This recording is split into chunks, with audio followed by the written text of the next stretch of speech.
the interest of time, we're going to go ahead and get started. Hi, everyone. My name is Mary Beth Mansaranis, and I am the Family Support Services Coordinator for Montgomery County Public Schools. It's so great to see so many of you tonight. If we can move to the next slide, Derek. We do have Amharic, Spanish, and Sign Language interpretation available tonight. We will use our interpreters at this point to explain to folks where they need to go to get the information that they need. Tenemos interpretación también en español. Van a dar las instrucciones para que sepan cómo acceder a la interpretación en español. እንዴት አመሻችሁ። የትርጉም አገልግሎቶች አሉ፣ አማርኛ፣ ስፓኒሽ እና የምልክት ቋንቋ። ምልክት ላይ ስክሪን ላይ የምታዩትን የግሎብ ምልክት በመጠቀም አገልግሎቱን ማግኘት ትችላላችሁ። So at this point, if we have Spanish speakers or Amharic speakers who would like to use the interpretation services, please go to the globe at this point and we'll go ahead and get started. Just letting in a few more people. It's not set up yet.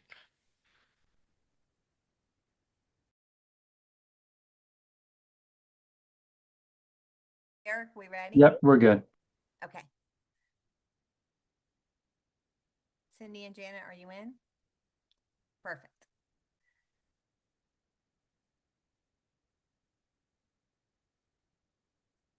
At this point, I'm going to turn it over to the SECAC co-chairs.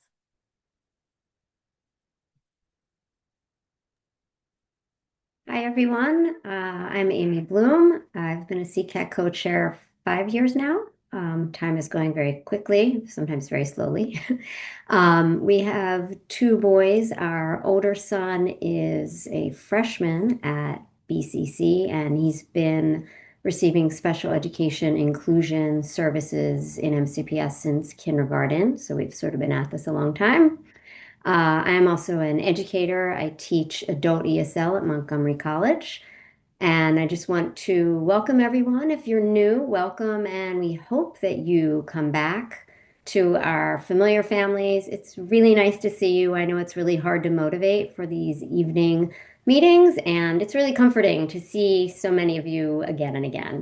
And Dr. Taylor, thank you for spending the evening with us. And just a reminder to everyone that we're here for you. Please continue to do public testimony. It's really important. And, reach out to us if you need anything. And I'll pass it along now. Amy. Oh, I see Jung Feng is first. Oh, go ahead, Jung Feng. Well, you go ahead. Okay, sorry. Thank you. All right. Hi, everyone. My name is Brooke Levy, and I'm the parent of 3 children, 2 of whom have already been through MCPS, and my third one is now in high school. I am Up County, and I also represent the Down Syndrome Network of Montgomery County.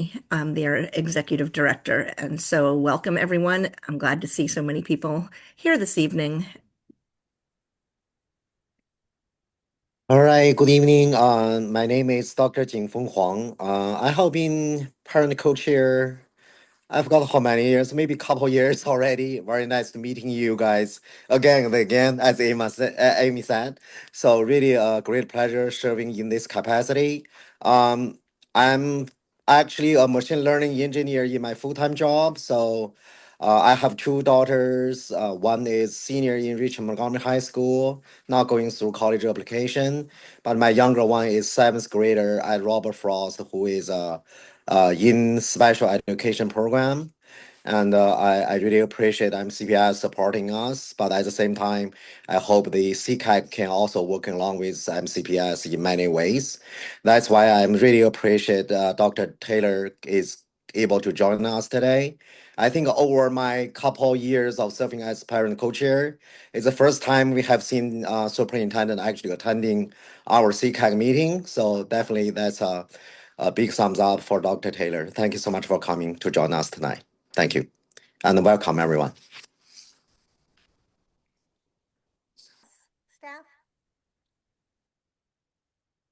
Good evening. My name is Erica Williams, and I'm the director for the Division of Pre-K Special Programs and Related Services. This is my second year in this role, and it is a pleasure to be here with you this evening. I really appreciate the work of the SECAC committee, the work that they do each year to provide information to families.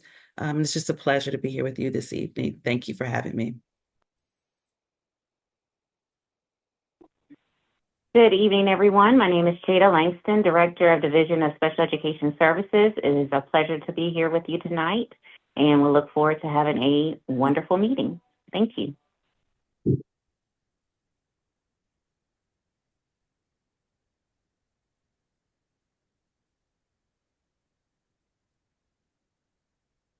Dr. Jones, we cannot hear you.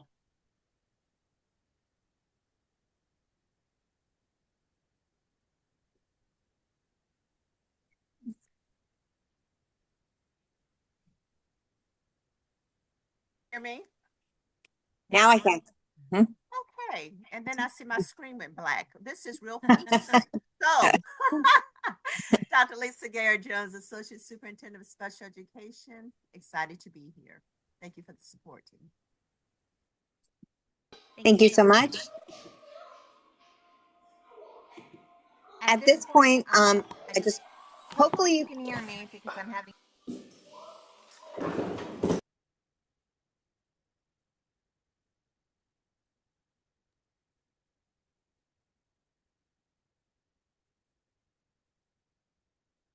Mary Beth, Dr. Cage is here as well. We can have her introduce herself.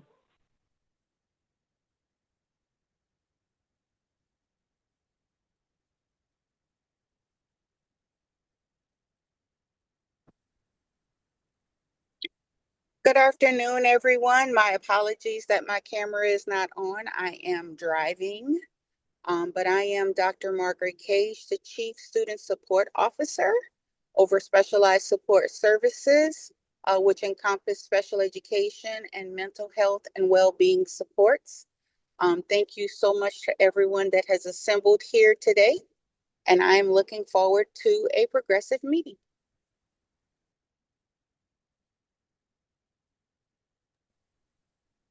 Okay.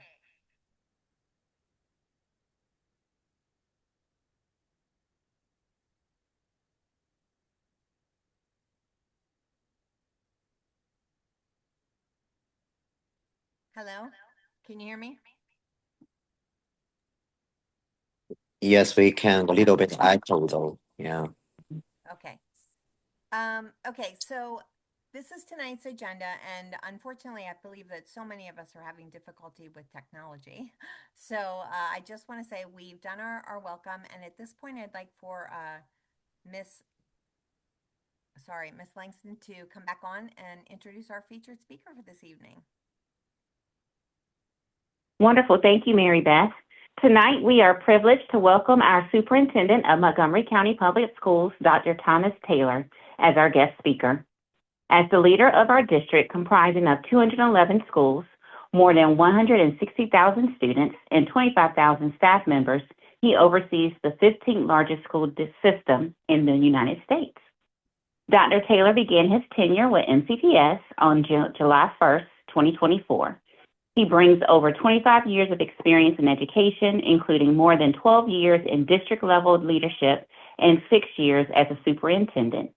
Prior to joining MCPS, he served as superintendent for Stafford County Public Schools in Virginia, where he was named Virginia Region 3 Superintendent of the Year in 2024, recognizing his focus on student-centered initiatives.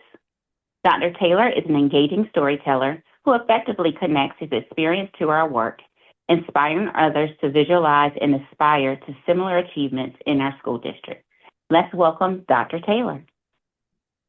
Well, thank you, Jada. I will say this, we don't ever need to do the intro ever again, or at least I hope not. And we can even stop the share slide and all that so that I can see all the pretty faces and folks that are here tonight. Thank you for giving up time during family time, especially during the dinner hour to be with us tonight. I'm going to do my very best to keep my remarks short so that we can get to some questions and answers, because I think that that's really to tap into the things that you're interested in is way more important.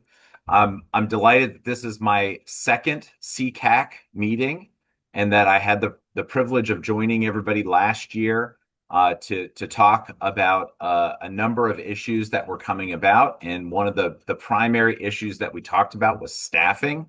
And I'm delighted that we get to revisit some of that today because although we made some headway, we didn't solve a lot of our challenges, and I think we still have a lot of work to do.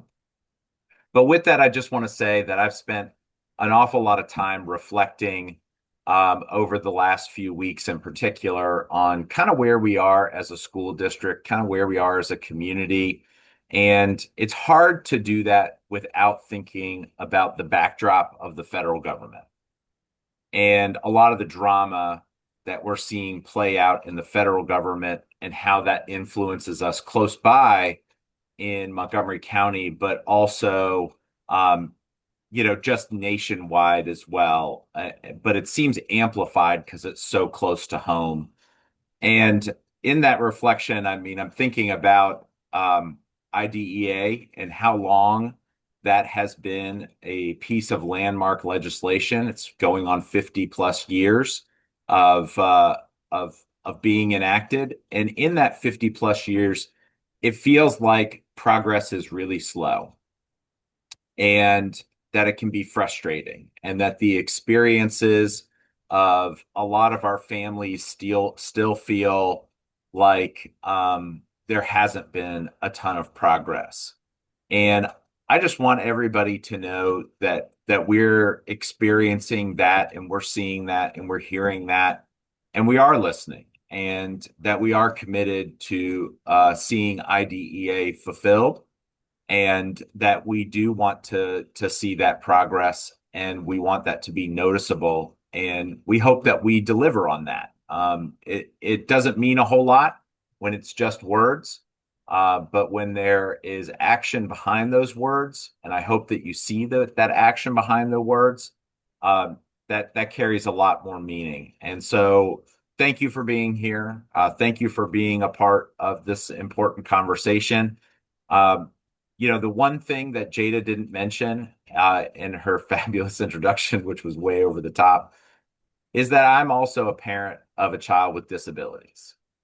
And even though all of my children are grown and I'm an empty nester, I still have students in the school system, my nieces, my nephews, cousins, that are connected to MCPS as students. And so their experience is something that definitely amplifies my way of thinking in the services that we deliver, much like I see how the services are being delivered for you and your children as well. All of your kids mean a great deal to us. We want to see them successful. We want to see them with their goals fulfilled and your goals for them fulfilled, and recognize that takes a team effort to do that. None of that is lost on us. We are in this with you. And it really is going to take us listening to our parents, community members that have had some experiences with MCPS, our educators who are really slugging it out every day to provide great service and oftentimes under-resourced and understaffed, and even our advocates who are really trying to get the best version of education for our kids and to accomplish FAPE with limited inconsistencies and limited variance between schools. And I know that that's a big challenge. I do want to take a second to talk about just a handful of issues that I still am hearing and continue to hear. Probably the number one issue that I've heard, and it pretty much surfaces in just about every public conversation, is the inconsistencies tied to IEP implementation, whether it's switching between classes or it's between schools, or it's even just between students and classrooms in the same school. We know that that's an issue, and that's an issue that's not just mirrored in the special education space, but inconsistencies between education in general. Even in the general education space, we are seeing that as well and are trying to address that. I know that there's a lot of concern over an elevated number in state complaints related to IEPs, and I got to tell you, I think that is not necessarily all bad, although it's definitely my objective that we get to a place where we can resolve things at the lowest possible level, and that being in the classroom with parents. It sometimes is important to break certain things in order to fix them properly. And I know that can be painful at times, but know that that's not lost on us. Something that I also know is not lost on us is that our staff experience a great deal of burnout. And it is tough to be a special educator. And it is tough to live this experience, but also recognize that we know that parents don't have the option to burn out. You are with your children, and the circumstances that you have to deal with on a routine basis are not lost on any of us, and that we are a part of that team with you. And that we are committed to finding ways to balance workloads in really meaningful ways so that our staff doesn't burn out, and that there is respite and a partnership for you as a parent, not just a school experience with a frustrated teacher. Something that has recently gotten a lot more traction and that I've heard a lot more from some folks that I didn't hear as much about last year, but is something that is definitely gaining some momentum, is a lack of staff awareness of different programs that we're offering, and making sure that there is a lot of parity of information. And something that's very recent in terms of being elevated as an issue is parent awareness of some of the programs that we offer as well, not just staff awareness. And so that really presents an opportunity for us to amplify on a couple of different issues, making sure that our staff are experts in and knowledgeable about what services are a good match for all students, and then our parents also have some parity of information, in making sure that there's a level of awareness for our parents as well. Something that I know is an issue that has actually started to become an issue prior to the pandemic, and it seems like the pandemic just kicked the barn doors open on this, is safety concerns and behavioral concerns in some of our classrooms, and making sure that MCPS is providing adequate training to all the adults that are in our classroom spaces, so that they know how to manage some of the extreme activities that happen from time to time. You know, our kids are complex. They've got a lot going on, and their social and emotional development is just as important as their academic development. And some things are well within our children's control, and they can learn to adapt to figure out, and then other things are not, and that we need to learn to adapt and control certain situations. And that's not lost on any of us. So please know that we hear you loud and clear. And I'd say probably the last really big one that I'm starting to get a lot more traction on, and hearing a lot more from folks, is really concerns around kind of the weakened state of disability rights in the country, and how that's playing out locally in MCPS. I'm gonna tell you that our commitment is to making sure that any changes that happen in the federal government do not diminish our moral imperative to make sure that we are fulfilling the goals and objectives of IDEA and making sure that our students are seen, valued, and loved for who they are and supported to meet their goals. And even though there might be a lot of drama that's happening in the federal government right now, and we're going to need to navigate it, and we're going to need to navigate it together, that we're still committed to this mission, and that hasn't diminished what we do as a community and how we see our students as having a lot of value and still needing support.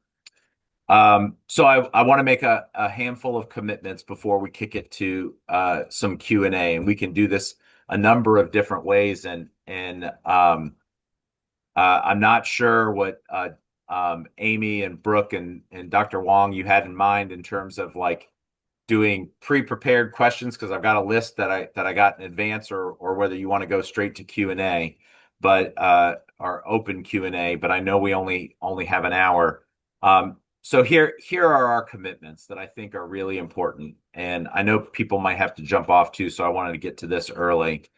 You have our commitment that we are going to strengthen our oversight of special education services, accountability, and civil rights protections. That this is central to who we are as a school system. It's central to my belief structure as the school system's leader. And things that I care about very deeply is making sure that your parental rights and your children's rights are preserved, and that we have accountability and strong oversight to support that.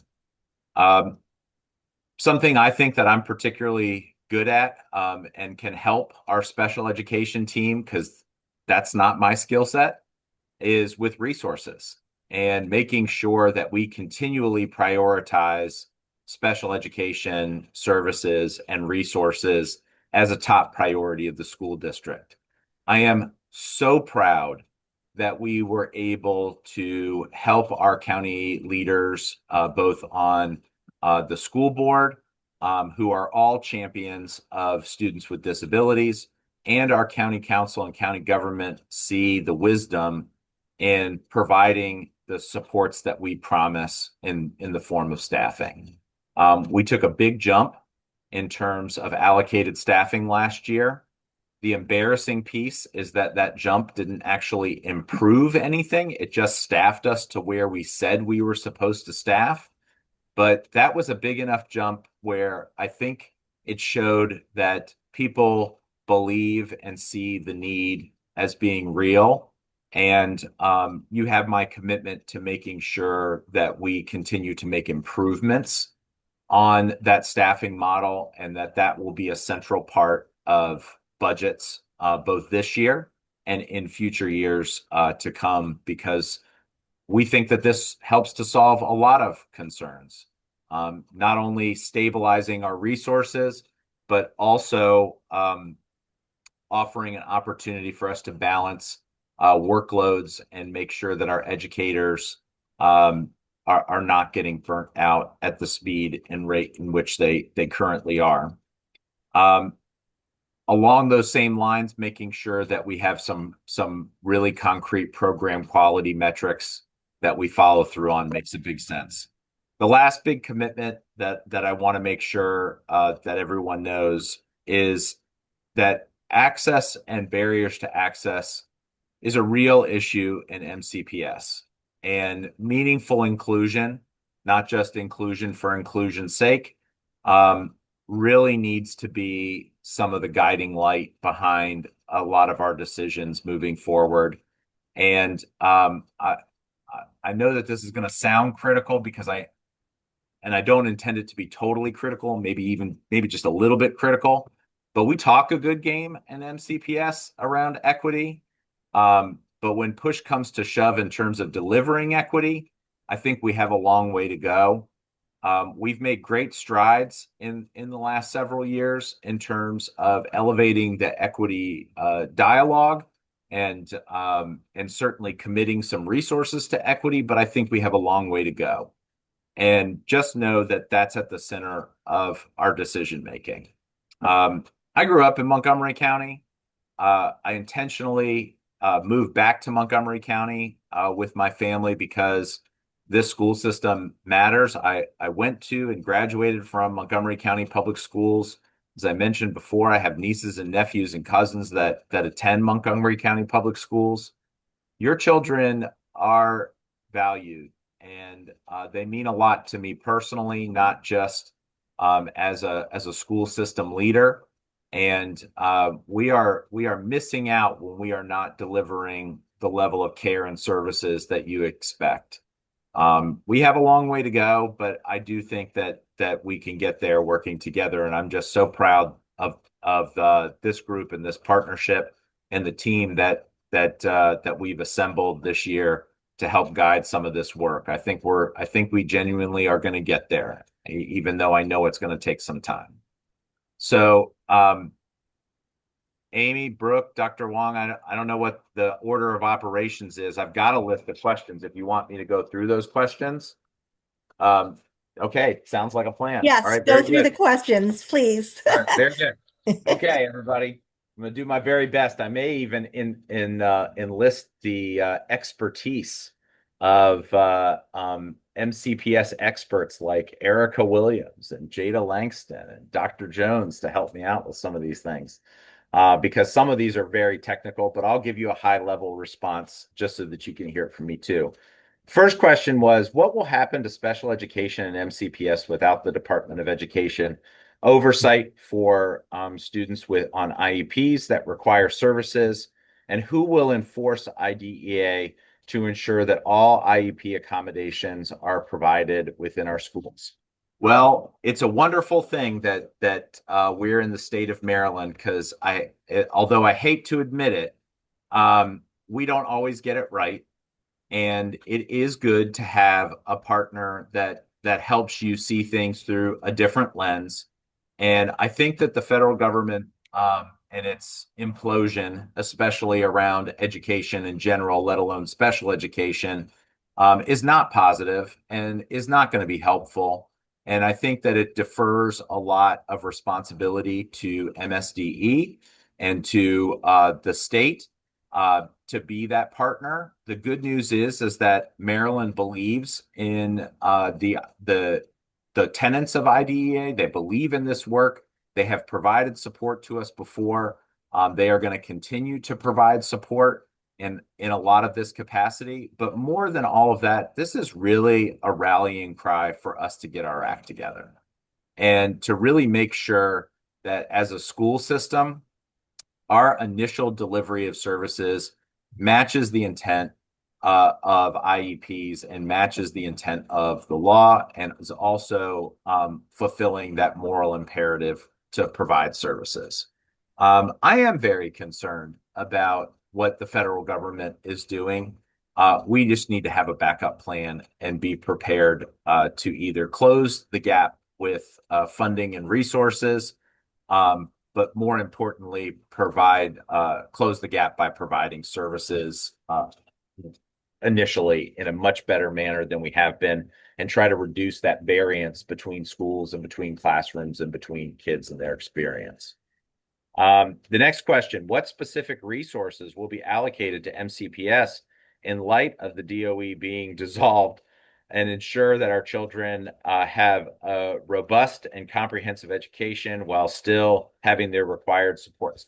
Well, the good news right now is no one, and I mean no one, at least at the federal level or at the state level and even the local level, is talking about reducing the funding or resources tied to IDEA. That was adopted by Congress. It's issued by Congress, but administered by the federal government.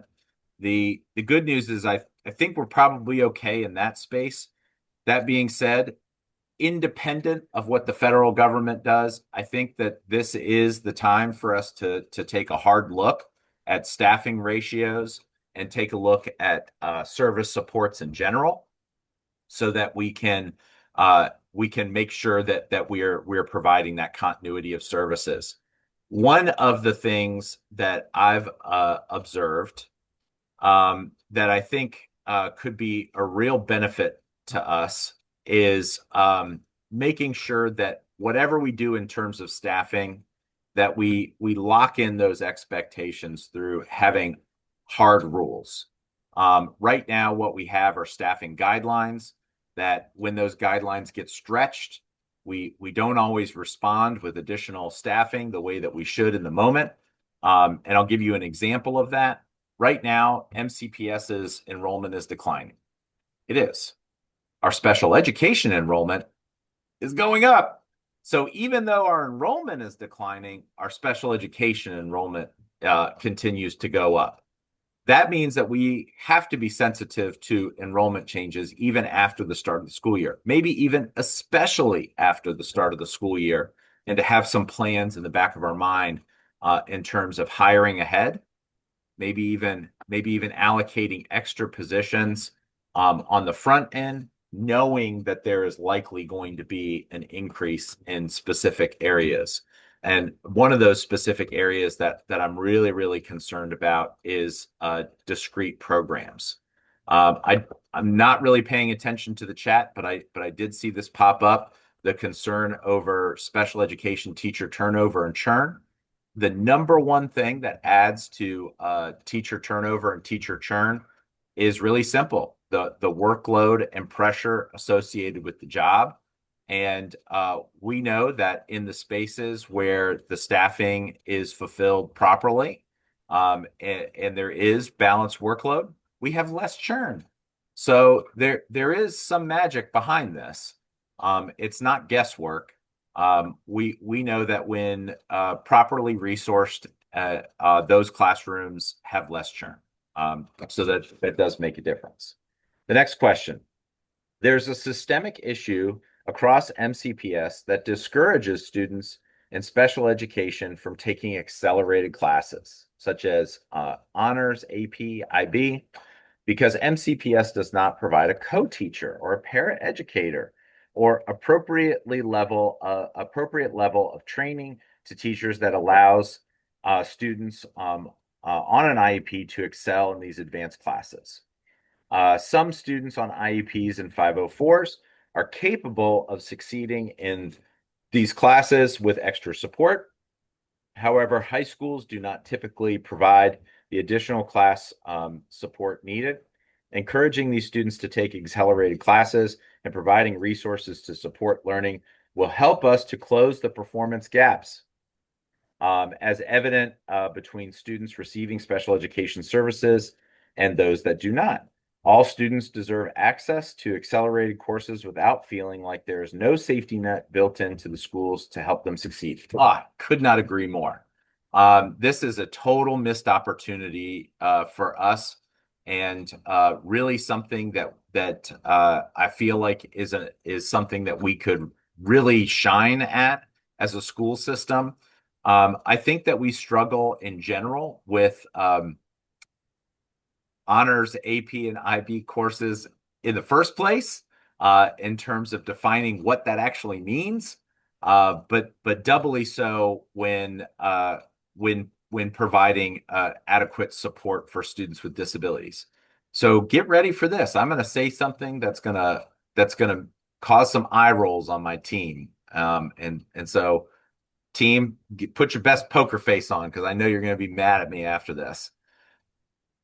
I don't think we're right in this space. I think that we absolutely need to provide more outlets at all of our high schools for twice exceptional students and make sure that there's a framework to support our kids. And this is a big gap for us, because candidly, if it's written into the IEP, it's law. And that calls upon us to do more in this space. And I think that this is a big issue for us. And candidly, I think that this could even be a pathway for us to recruiting more special education teachers who are interested in more than just some core academic space that is tiered, that they could be in a more of a support setting as well. And I think it's a way for us to grow our workforce in addition to providing services. I think that there's a huge win for opportunity here. So I'm really, really happy to see that. And I feel like that's something that we can start really unpacking in earnest and in terms of like what does that look like, and how we communicate that to staff members so that they understand that this is not only okay, but actually something that is encouraged, and that the extra support isn't as hard to provide as I think some people think that it might be, and that there are lots of different avenues for providing that support, and how we might get clever and what that looks like. Okay. The next question: how are special education services, especially special placement programs, i.e. connections, going to be implemented in the new Woodward High School boundary and program analysis? Have these services been included in any of the analysis to ensure equity across each 6 region? Has any thought been given to special education and transportation to decrease travel times for vulnerable populations? Yes, yes, yes, yes, and yes. So a couple of things. I think that we need to do a better job of making sure that we are providing specialized programs closer to home.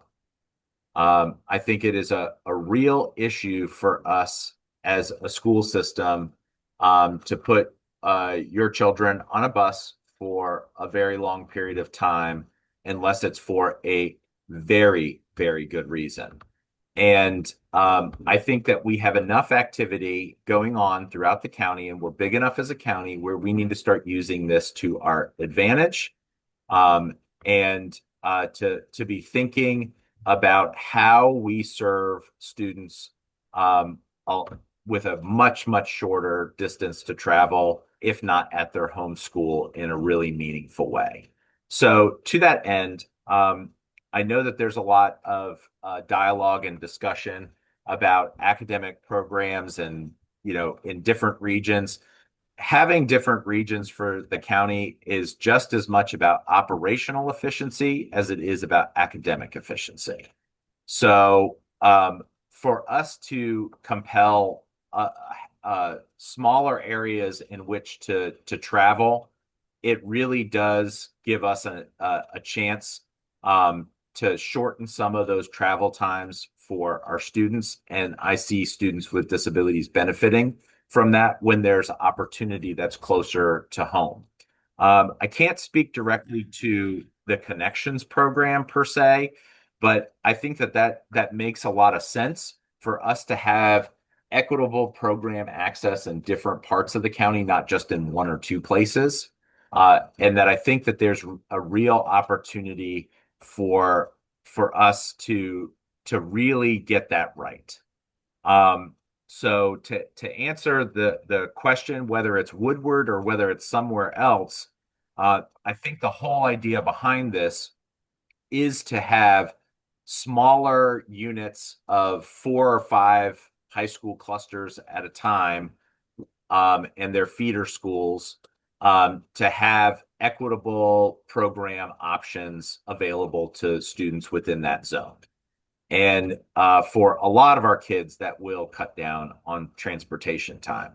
Now, if your kid was anything like mine, they could do okay for a few minutes on the bus. They could probably even do 20 or 30 minutes if they were well occupied.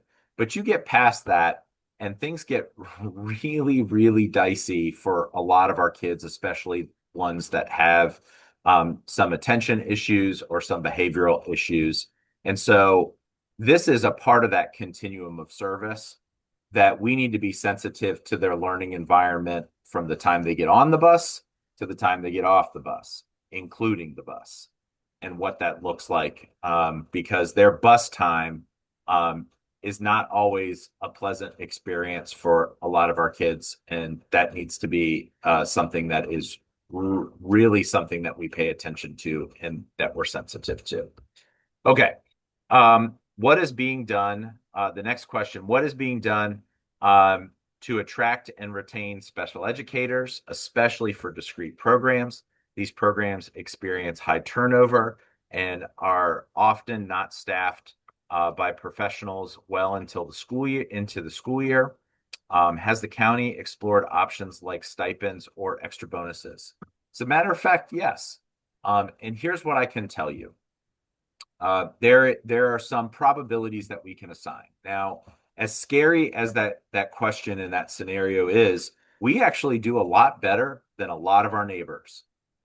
And we are staffing currently right now in special education classrooms in the mid 90% of staffing, which is pretty good. The disappointing part of that is that it's not 100%, and that needle hasn't really moved since the first couple weeks of the school year either. So it seems like when we pick up someone, we lose someone. I know it's not ideal, but I think one of the things that will certainly help is that if we do a better job of balancing workload, caseload, and assignments, I think that we will do a better job of retaining our team. And candidly, having a good retention strategy is just as important, if not more important, than our recruitment strategy. In terms of recruitment, we do okay. And we do pick up a lot of folks from other jurisdictions and seem to do a lot better than most. But I think some of the secret to this being really successful is making sure that we keep the great people that we have and that we have a better strategy on how not to burn them out. Something that continually keeps getting resurfaced and that is really, really meaningful is making sure that we are providing really good training, not just on safety and behavior, but also on making sure that our general ed teachers have great strategies for how to address varied learning needs of our students with disabilities as well, because that too has an influence on what the special educators are doing when they have to intervene in some situations. So I think that it's been a really long time since we took a really big comprehensive look and said every MCPS teacher needs this. And I think that it certainly is time for that. One of the things that impressed me most when I went to a para-educator onboarding recently, one is that it was a packed house on a Saturday and it was optional, but that the focus was on how to meet the diverse needs of students with disabilities, and that really was where the attention was. And I think that always can be enhanced, but I thought that the priority was in the right place. And so you have my commitment that will be featured prominently as part of any budget that I put forward. I'm not the guy that's going to be delivering the training. I've got experts on this call that are going to do that. I'm not the guy that's going to tell you the ins and outs of how to fill out an IEP properly or the process or the timeline. But I am the person who can make sure that we're prioritizing resources properly. And this has definitely risen to the level where I know it needs to be at the top. The next question, MCPS agrees to support during IEP meetings, but then fails to implement them consistently. What steps is leadership taking to ensure staffing is monitored with fidelity? What safeguards are in place to ensure principals cannot retaliate against families who advocate for their children or raise concerns about compliance? Okay, that's got a couple of interesting pieces. The first one we'll tackle will be about monitoring with fidelity. And this was the first real big stab at this year, where we had a compliance person and an instructional specialist that were paired in cross-functional teams working with other areas in mathematics and literacy to provide direct support to classrooms this year. And I got to tell you, it's off to a great start. There's growing pains with anything new that you start. But we had 13 courageous people sign up to be compliance officers for clusters. and we had 13 courageous people sign up to be instructional specialists for our students with disabilities and provide additional support. Have they made it to every classroom? No. Have they made it to a lot of classrooms? Yes. And I think we're making some headway. And I think that boots on the ground, job embedded support makes a difference. The only thing that I wish is that I have 50 of them and not 13. That's really probably the bigger thing, is that I think we could just use more. One of the enhancements that I'd really like to see is one of the benefits that we have at our secondary schools, which is a release teacher to provide support for special education services in our secondary schools, and particularly our high schools. I'd love to see some kind of position like that at elementary schools. I think our teachers would really benefit if there was a release teacher that just focused on special education support at the elementary schools. Interestingly enough, every single one of our principals thinks that that's a good idea too. It's something that our educators definitely think is a good idea, and providing extra support in that space. Expect that to be something that we lift up and feature in future budgets as well, because I do think that that would be a huge support and in a way to help kind of increase the fidelity with process and reduce the inconsistencies that I think we're seeing on a pretty regular basis. I'm really concerned about the second part of this question in terms of principals and retaliation against families for advocating. Gosh, I hope this never happens. I'm not naive enough to think that it wouldn't or couldn't or doesn't, or that there wouldn't be some kind of like microaggression or some kind of issue. But this represents the worst version of us as a school system, not the best version of us. And I hope that our parents would speak up if they saw something like this happen or suspected something like this happening, because that's not really something that's tolerated. I'm going to tell you that we have some principals who are thirsty to learn more about how to do this well. I think that I've got some principals who are really frustrated when they get it wrong, and they don't want to get it wrong. They want to get it right. I think they know that there's a gap in understanding, what to do and the proper way to do it. And I think that they're learning. I think having some avenues for folks to share their experience. I'm actually going to challenge my team to think about what the best way to do this might look like, because I think you need to have some kind of vehicle or some kind of outlet to share that. And so let me think on that and get back to you, and hopefully we can do that before next year, and we don't have to wait a year for me to come back and have a conversation with you about this. But that's really concerning behavior, and I want to make sure that you have some kind of channel to communicate a concern like that without it being something where you're fearing for your child's experience. That really shouldn't be what you have to deal with. There is a question about what special education programs will be provided at Crown High School.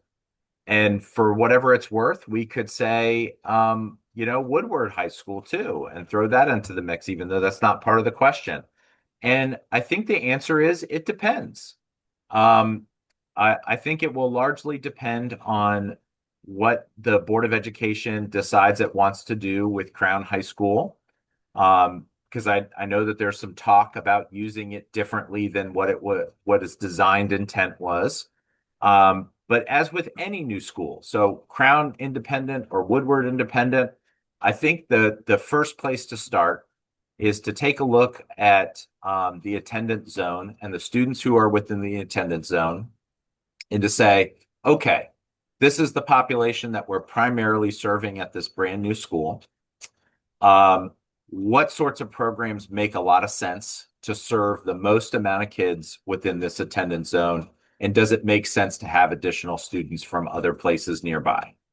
And so whether it's a discrete program or whether it's just the general suite of inclusion, we just need to think through what the student population looks like within that attendance zone and then build programs around that. I think that's going to be really hard to do until the Board of Education decides on boundaries. I am working on a recommendation to bring to them the first week of February, and the plan is to have them vote on something in March. I think it will be, sometime in the next school year, maybe even 12 months from now, before we have a really good idea of what kind of programs might land there. But please know that it's at the top of our mind in terms of like what we're thinking about, and that the student population should be driving a lot of that decision making, not necessarily what we think should go there or don't think should go there. It should really be based on the kids who are living in that attendance zone and what they need, and that be really the primary driver of the conversation. Okay. Next question, and we got just a couple more, and I know we're running out of time, so I'm gonna speed it up. With college dropout rates at 49.5% for disabled students compared to 68% of non-disabled students, so I think that might be graduation rates, not necessarily dropout rates. What actions is MCPS taking proactively to prepare diploma-bound disabled high schoolers for the college expectations? Transition plans required in an IEP are obviously not moving the needle to ensure the successful completion of college for these students. I gotta tell you, it's probably beyond the transition plan. Not a whole lot that's moving the needle. I might ask for some help and better understanding what we're doing in terms of support.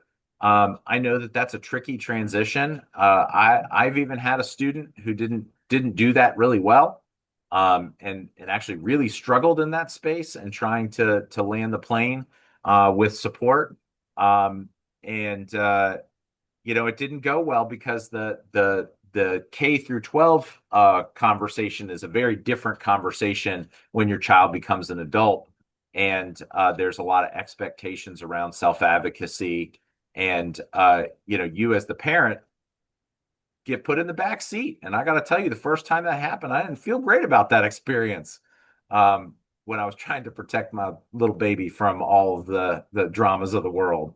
And I didn't think that she made really great choices when she had to make the choices, as teenagers sometimes do.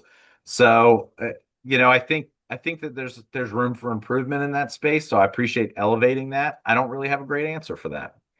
Are disabled adults involved in designing special education curriculum, programming, and supports in MCPS?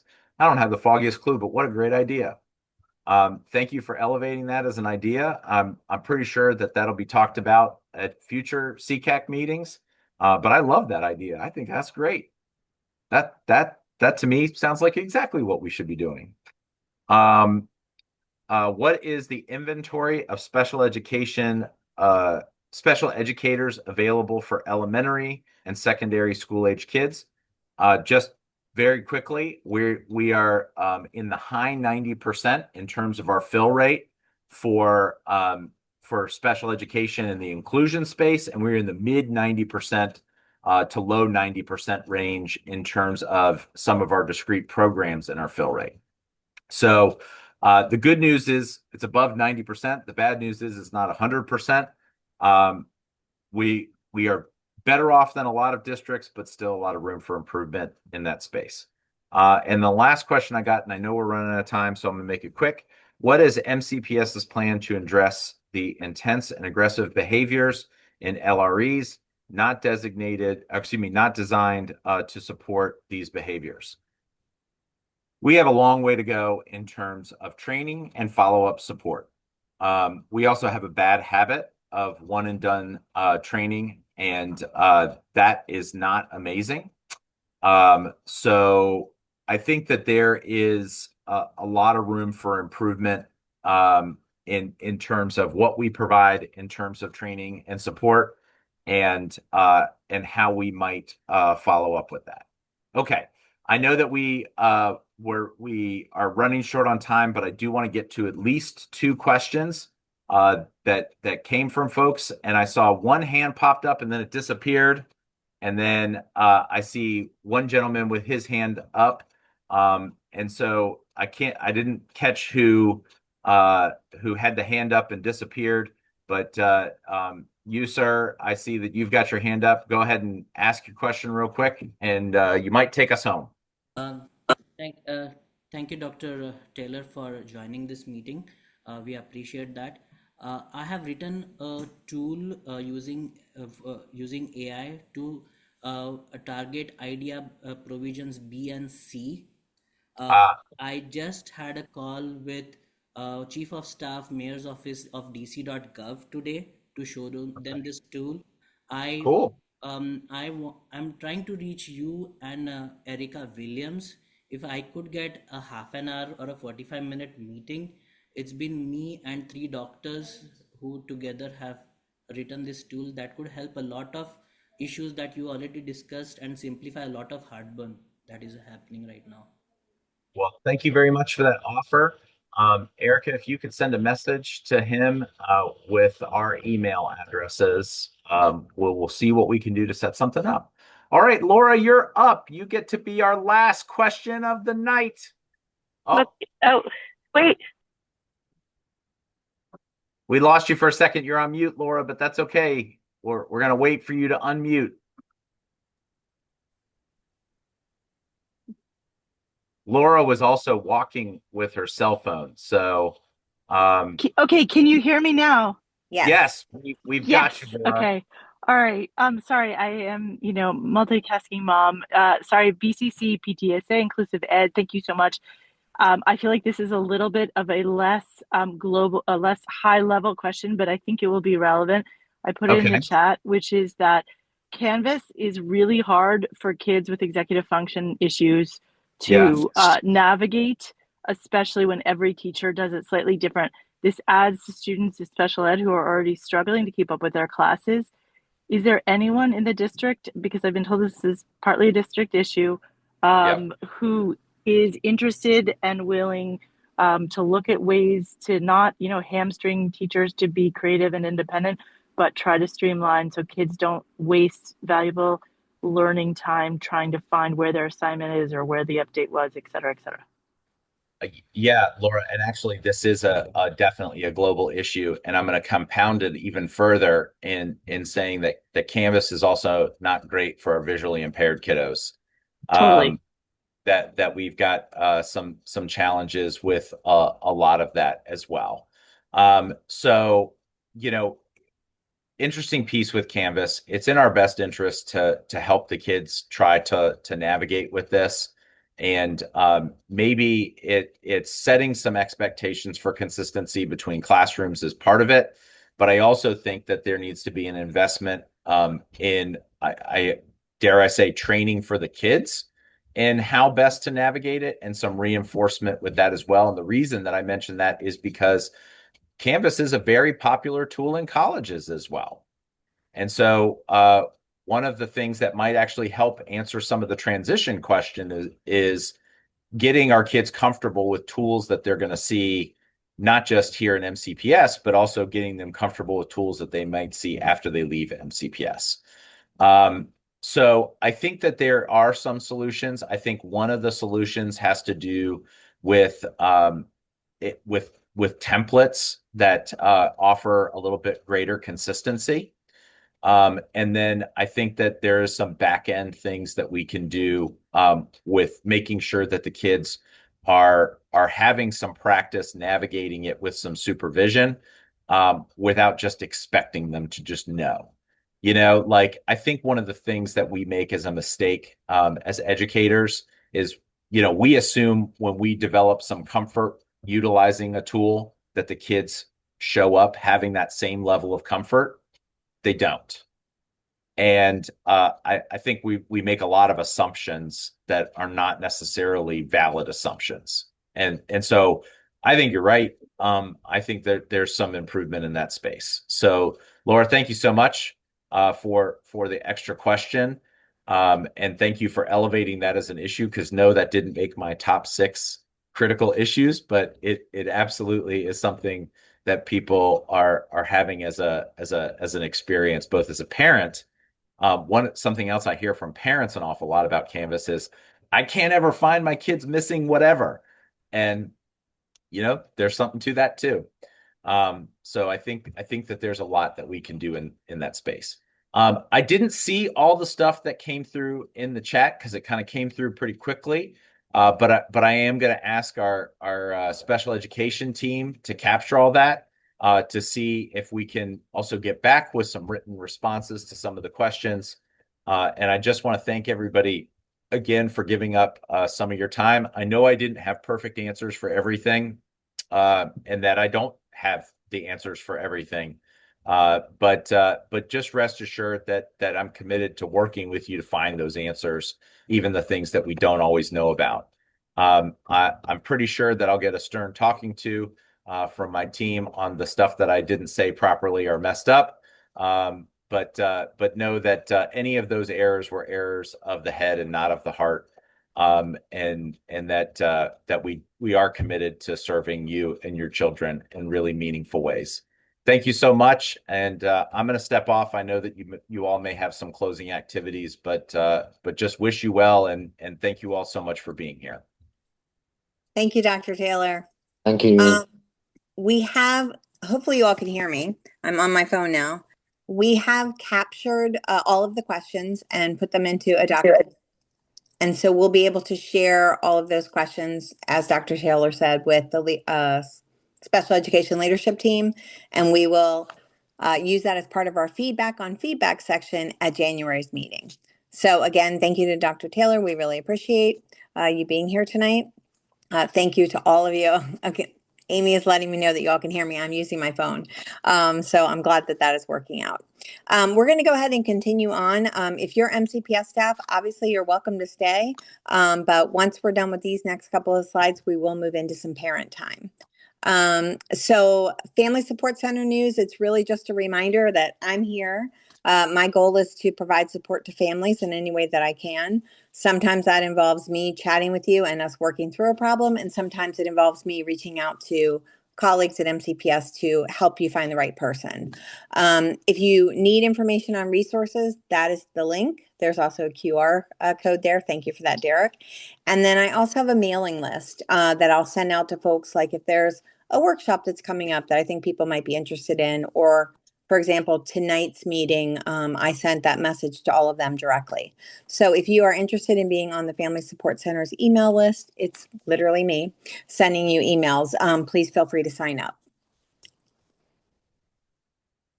The next slide is really, we have one workshop that's coming up this month, and it's through the Transition Services Unit. I know that Pat Cochran, who's the supervisor, was here earlier, but this is her unit that's doing it, and it's Friday, December the 19th. It's in the morning. It is in person, and it's an opportunity for families who are in that transition stage of life to receive some support with DDA applications, asking some questions, and connecting with other families.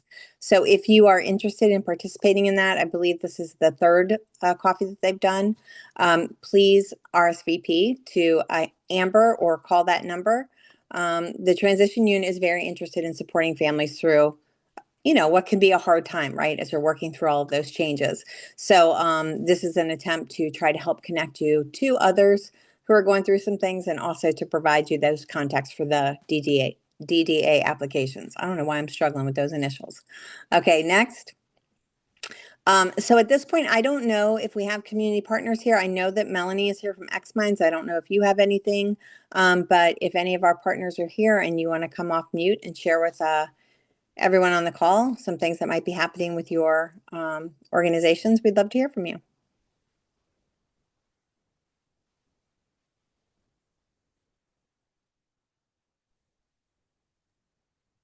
I can just, oh, sorry. I was just going to say, I spoke earlier as the one of the co-chairs of SECAC, but as I said, I'm also the executive director of the Down Syndrome Network of Montgomery County. Folks are more than welcome to reach out to me at any time, and I can share different programs and activities that are going on within the Down Syndrome Network of Montgomery County. Right now, it's going to be a little bit quieter just because it's almost the end of the year. But starting up in January, we will have a full set of programs and activities and events coming up. Awesome. Thank you, Brooke. Mary, Melanie, up there you are, Melanie. I didn't know if you were. Hi, Stacy. I was going to just put in a word and say hello from X Minds. We're a nonprofit group helping MCPS and actually families all over Montgomery County access special education supports and services. So if this is an unfamiliar name for you, please go to our website, which is www.xminds.org. We also have an events calendar, not just for our events, but community events that may be appropriate for your autistic students. So please check us out. We're happy to help. Thank you. Thanks, Melanie. I don't know if Sharon is here from Rockville or anybody from Montgomery County Rec.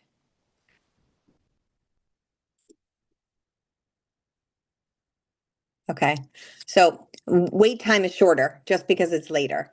So at this point, I think we're just going to open it up to, oh yes, thank you, Derek. So we do appreciate everyone attending tonight's meeting. If you could take a few minutes to respond to the feedback form, even if you skip around and just respond to some of them, it's very helpful for us to know what was tonight's meeting relevant to you, what age is your child, and what are the areas that you're interested in having workshops, trainings on. We took all of that information from last month and we are working through it. So please, if you have a second, we would appreciate your feedback and your time. And then really just thank you for coming tonight. And I think at this point we have the co-chairs. Oh gosh, I'm definitely, see, Derek, I need you. So these are upcoming SECAC meetings, January 22nd. Obviously you all can read, but February, March, same dates. And then our last meeting will be on May the 28th. And yes, Amy, we will go back to the survey. There you go. We'll leave that up for a second so folks can do that. Thank you. You're always like a step ahead of me. I don't know why I don't just wait a minute. Thanks. Well, that's okay. And I'm also like, I'm obviously behind too, because I don't have the slides in front of me until Derek puts them up. So then I'm like, oh yeah, I still have one more. So we're super appreciative that you all are here tonight. We know that Dr. Taylor was definitely a big draw for people and wanted to really hear what he had to say about the questions and concerns that you all shared with us. So I appreciate the fact that he responded to them.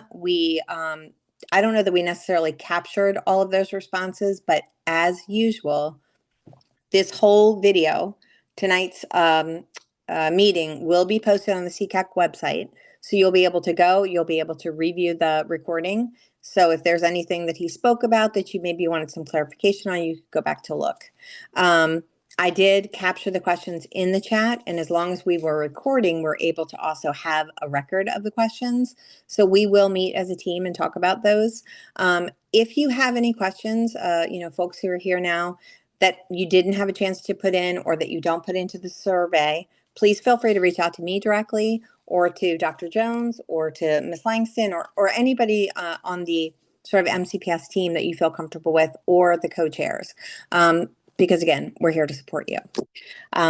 We are about 12, maybe 16 minutes left. So again, at this point, if you're an MCPS staff member who's attended, we appreciate you. Thank you so much. The parent co-chairs at this point will take over some time with just the parents. So I hope you all have a wonderful holiday and we thank you for coming. Brooke, Amy, and Jingfang and I will stay on. And for those of you who are interested in sort of some follow-up questions, that's what we'll do now. And Derek, hopefully you'll stick around too.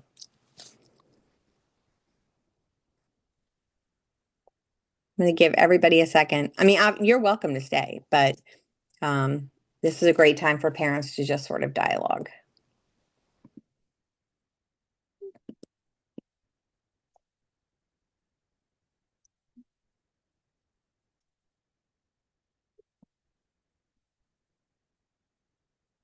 Okay. So, Amy, Brooke, and Jim, do you guys want to come off and I don't know if you just want to run a conversation or if you want us to do some breakout rooms. We have about 15 minutes, so either we could, since it looks like there are about, I think it says 55 people here, so either we could have some breakout rooms and have 3 smaller rooms, but I also know that that means that interpretation does not, if they stay here, right? Right. Interpreters stay in the main room. So we might want to make sure that if you do need the interpretation for the languages that are being provided, I'm looking here. I know we have ASL. Oh, did we lose She's one? available for everybody. She's right? available for every, yeah. Mhm. And then I think we also have Spanish and then Amharic somewhere. I don't see, oh, maybe I do. I see both right now. Okay, sorry. I lost them for a moment. So can the interpreters let me know, do you have people in your rooms that would need to stay in the main room if we do a breakout? You can send me a message in the chat or you can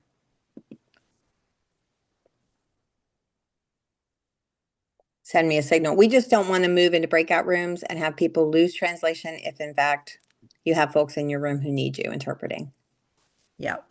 So maybe if you want to put me in a room, if people want to talk about secondary transition, since that's probably right now. I mean, I'm happy to speak at any level. I have a daughter in high school now. So for the folks that want to talk maybe on those topics, want to go in a room with me?